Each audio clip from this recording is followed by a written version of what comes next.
नमस्कार, अपना उत्तराखंड देख रहा मेरे साथ मैं हूं शंकर दत्त पंत। खबरों की शुरुआत करते हैं। रुड़की आईआईटी के सौजन्य से बनाया गया उत्तराखंड भूकंप अलर्ट एप्लीकेशन को उत्तराखंड में लॉन्च कर दिया गया है। ये भूकंप अलर्ट एप्लीकेशन मुख्यमंत्री पुष्कर सिंह धामी ने लॉन्च किया है। वहीं इस एप्लीकेशन को लेकर आईआईटी के प्रोफेसर कमल ने एक प्रेस कॉन्फ्रेंस भी की और उत्तराखंड भूकंप अलर्ट एप्लीकेशन के बारे में लोगों को जानकारी दी। प्रेस कॉन्फ्रेंस में प्रोफेसर कमल ने बताया कि एप्लीकेशन किसी भी एंड्रॉयड मोबाइल में डाउनलोड की जा सकती है और आने वाले भूकंप की 20 या 30 सेकंड पहले ही ये मोबाइल में सायरन के जरिए पूरी जानकारी देगा। एप्लीकेशन में ऐसे ऑप्शन भी मौजूद हैं जिससे अगर कोई व्यक्ति भूकंप में फंस जाता है तो वो उस बटन को दबाकर अपनी जानकारी सरकार को पहुंचा सकता है और सरकार की ओर से रेस्क्यू कर उस व्यक्ति को भूकंप से बचाया जा सकता है। यानी कि जहां पर नुकसान हुआ हो भूकंप का, अगर कोई व्यक्ति फंसा हुआ हो किसी बिल्डिंग के नीचे, मलबे के नीचे, तो वो उस ऐप के जरिए सीधे मदद भी मांग सकता है। जो हमारे सीएम साहब ने आज एक ऐप लॉन्च किया है जो आईआईटी रुड़की और यूएसडीएमए के माध्यम से डेवलप किया गया है। इस ऐप का नाम है उत्तराखंड भूकंप अलर्ट। ये बेसिकली जो है जो भी आने वाले भूकंप हैं, उत्तराखंड में होने वाले जितने भी भूकंप हैं, 5 से ज़्यादा परिमाण के जो भूकंप हैं, उनके बारे में लोगों को चेतावनी प्रसारित करेगा।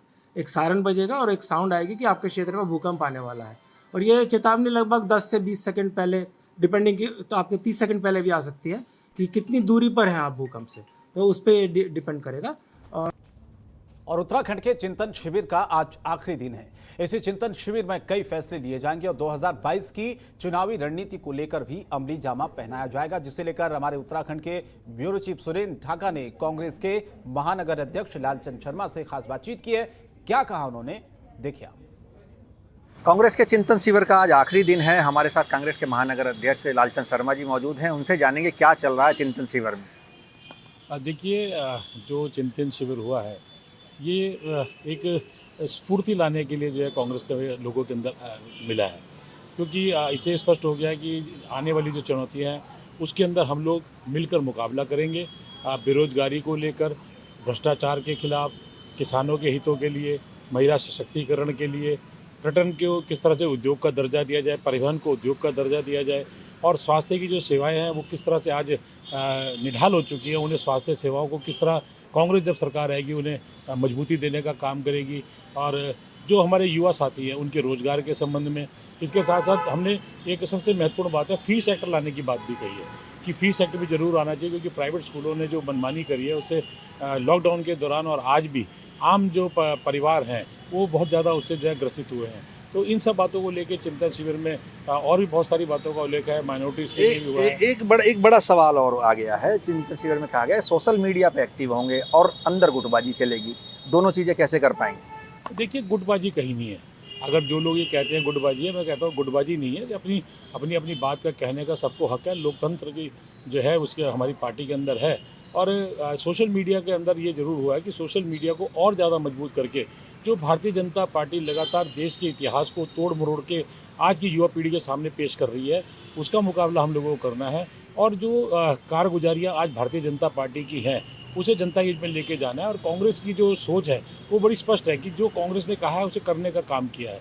कांग्रेस हमेशा जो काम करती है धरातल पे करती है, ना कि सिर्फ कागजों के ऊपर काम किया। एक और सवाल है, आज क्या क्या फैसले होने की उम्मीद है? इस चिंतन शिविर को शाम रात तक ये फैसले आने की उम्मीद है, क्या फैसले उसमें हो सकते हैं? देखिए, क्योंकि अभी कोर कमेटी की बैठक है, उस बैठक के अंदर बहुत सारे निर्णय होंगे और 3 बजे पत्रकार वार्ता भी है। उसके अंदर हमारे प्रदेश अध्यक्ष जी, हमारे नेता प्रतिपक्ष जी, हमारे राष्ट्रीय महासचिव और हमारे प्रभारी जी, सह प्रभारी जी, वो सब लोग उन बातों का उल्लेख करेंगे। और हमें ये पूरी आशा है कि उत्तराखंड राज्य के विकास को लेके आज जो है चिंतन शिविर के अंदर जो है बातें आएंगी और उन्हें किस तरह से हमने अमली जामा पहनाने का काम करना है उसको लेके आगे की रूपरेखा बनेगी। ये थे कांग्रेस के महानगर अध्यक्ष लालचंद शर्मा जी, जिन्होंने साफ कर दिया है कि चिंतन शिविर में आज 3 बजे फैसला हो जाएगा कि किस तरह 2022 की चुनावी रणनीति पर को अमली जामा देना है। कैमरामैन राहुल कुमार के साथ सुरेंद्र ढाका, जनतंत्र टीवी, देहरादून। चमोली के अंतिम सरहदी क्षेत्रों में 1971 की लड़ाई को 50 साल पूरे होने पर सेना की ओर से स्वर्णिम विजय दिवस मनाया जा रहा है। 1971 में भारत पाकिस्तान के साथ जो लड़ाई हुई थी, जिसमें भारतीय सेनाओं ने पाकिस्तान को हराकर बांग्लादेश का नए देश के रूप में निर्माण किया था। आज इस युद्ध को 50 साल पूरे हो चुके हैं। इस लड़ाई में जो सैनिक शहीद हुए हैं उनको याद किया जा रहा है। जोशीमठ गढ़वाल स्काउट में सेना के जवानों ने गर्मजोशी के साथ शहीदों को श्रद्धांजलि दी है।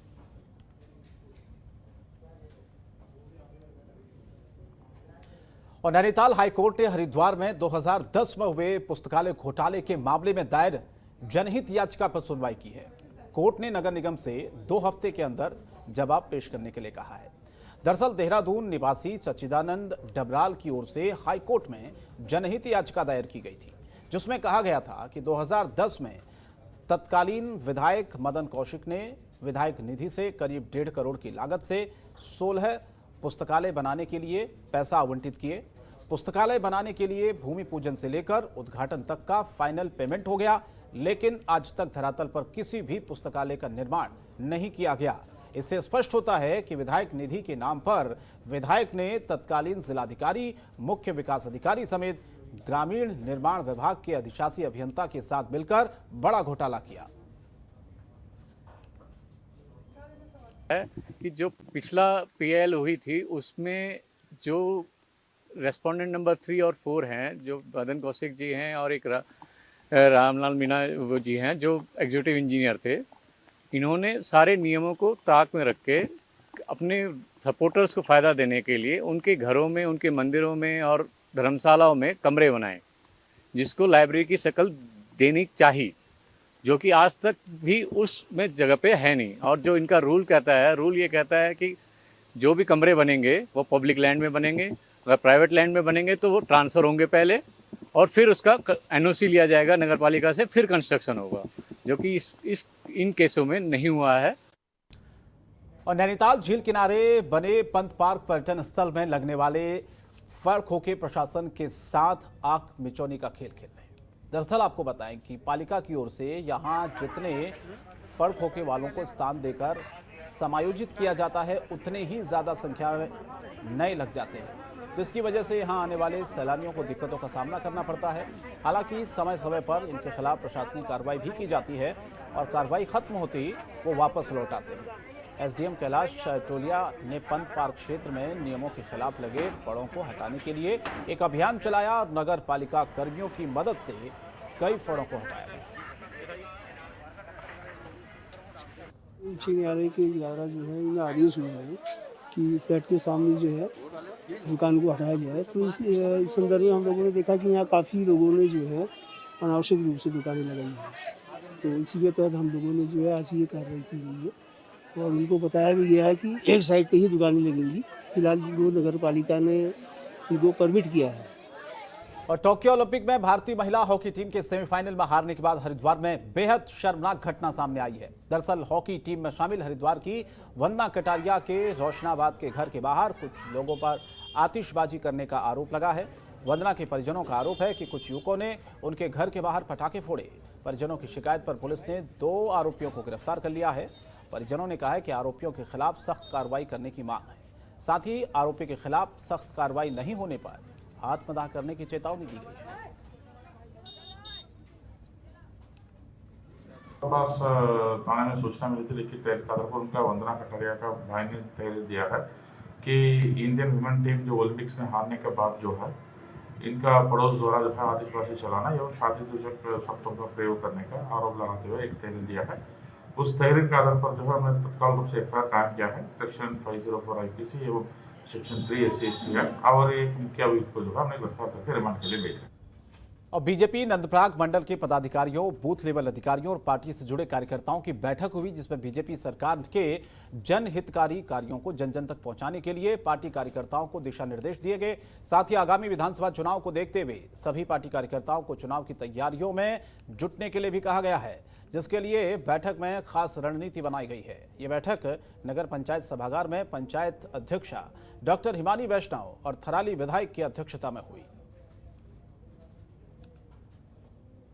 कार्य समिति में आगे की जो भी भाजपा की जो भी रणनीति है, जो भी योजनाएं हैं, उसके बारे में बात की गई और सभी कार्यकर्ताओं ने अपने इसमें विचार रखे, अपने सुझाव दिए और सफल कार्यक्रम बनाने हेतु सभी भाजपा कार्यकर्ताओं का मैं बहुत बहुत धन्यवाद, आभार एवं अभिनंदन व्यक्त करती हूँ। मंडल अधिकारियों की और बूथ लेवल अधिकारियों और सभी कार्यकर्ताओं की एक बैठक आयोजित की गई है, जिसमें भाजपा की कार्यनीति को जन जन तक पहुँचाने के दिशा निर्देश पार्टी के शीर्ष पदाधिकारियों द्वारा यहाँ पर दी गई है और आगामी विधानसभा चुनाव को देखते हुए यहाँ पर भाजपा के जनहितकारी कार्यों की जन जन तक पहुँचाने के निर्देश यहाँ पर दिए गए हैं। और कोरोना काल के दौरान दवाइयों की कमी, ऑक्सीजन सिलेंडर और वेंटिलेटर की कमी के चलते सैकड़ों लोगों को अपनी जान गंवानी पड़ी। कई सामाजिक संगठनों और सरकारी एजेंसियों ने कोरोना की तीसरी लहर को देखते हुए स्वास्थ्य संबंधित कमी को पूरा करने के तमाम इंतजाम किए हैं, लेकिन देहरादून में अधिकारियों की लापरवाही के चलते सब खुले आसमान के नीचे पड़ा हुआ है। कांग्रेस की प्रदेश प्रवक्ता गरिमा दसोनी ने इस लापरवाही पर सरकार को जमकर घेरा। दूसरी ओर पूरे मामले पर बीजेपी के प्रदेश प्रवक्ता नवीन ठाकुर ने कांग्रेस पर हमला बोलते हुए कहा कि कांग्रेस के नेता कोरोना की पहली और दूसरी लहर में पूरी तरह से गायब थे, जबकि सरकार लगातार इंतजामों में जुटी हुई थी। मेरी कोशिश है कि सूरत बदलनी चाहिए। वहां पहुंचकर चंदर रोड में जो नज़ारा मैंने देखा वो हतप्रभ करने वाला ही नहीं, रोंगटे खड़ा करने वाला था।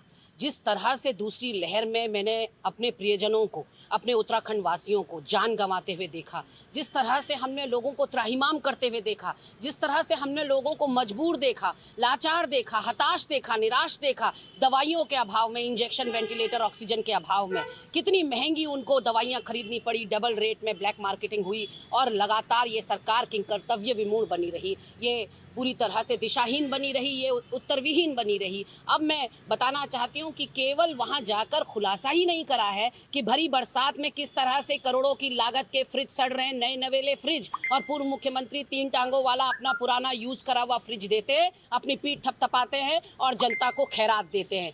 देखिए, प्रोपगेंडा करने में कांग्रेस के लोग माहिर हैं।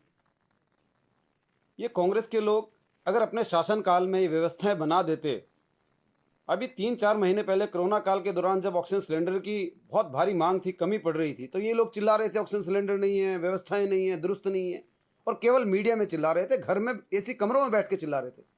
कोरोना काल के दौरान ये लोग कहीं नहीं दिखे। ये एक वीडियो दिखाएं कोरोना काल के दौरान की, जब ये जनता की सेवा के लिए सड़कों पर निकले हों। अब केवल कैमरा लेके प्रोपगेंडा करना इन कांग्रेसियों की आदत है। विकास कार्य अपने शासनकाल में कुछ किए नहीं। अगर कुछ विकास किया होता तो आज ये प्रोपगेंडा ना करना पड़ता। खबरों के निष्पक्ष विश्लेषण के लिए सब्सक्राइब करें Jantantra TV and press the bell icon. Never miss any update.